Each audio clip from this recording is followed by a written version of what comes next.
Birmingham, the campaign chairman for Democratic Senate candidate Doug Jones sounded notes of cautious optimism Tuesday afternoon as Alabama voters continued to cast ballots in a pivotal special election here. Giles Perkins said he had observed signs of high voter turnout in Jefferson and Montgomery counties, populous Democratic strongholds where Jones is trying to run up the score against Republican candidate Roy Moore. Perkins expressed uncertainty about whether this could determine the race's outcome. "It appears we have a significant turnout in Jefferson County, and I find that encouraging," he said in an interview.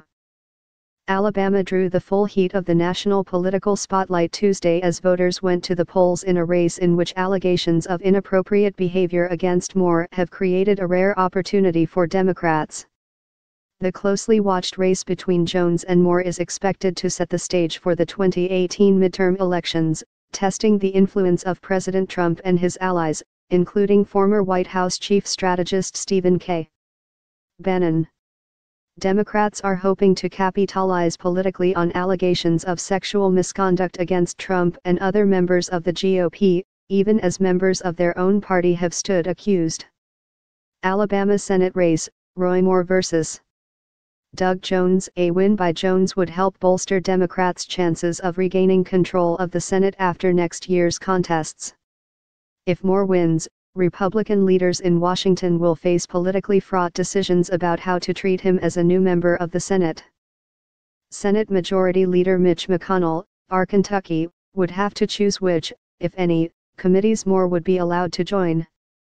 He would also have to decide whether to recommend that the Senate Select Committee on Ethics investigate Moore, who is accused of pursuing romantic relationships with teenage girls decades ago while in his mid-30s.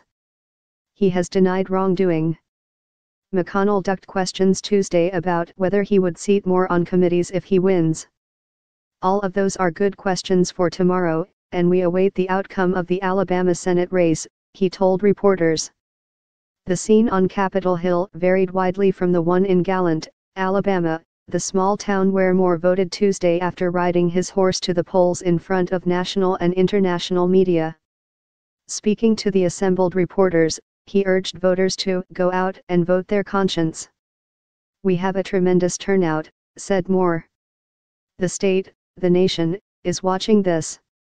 About 50 miles to the southwest in Mountain Brook, a traditionally Republican suburb of Birmingham, Jones expressed confidence in his chances.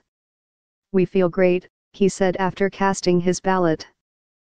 "I don't think that Roy Moore's going to win this election. The election has attracted more than $41 million in spending and a wave of interest from national political leaders and figures in popular culture." Former President Barack Obama and former Vice President Joe Biden recorded robocalls for Jones, while Trump recorded an appeal for Moore. Trump jumps into Alabama Senate race, but it's all about Moore on both sides.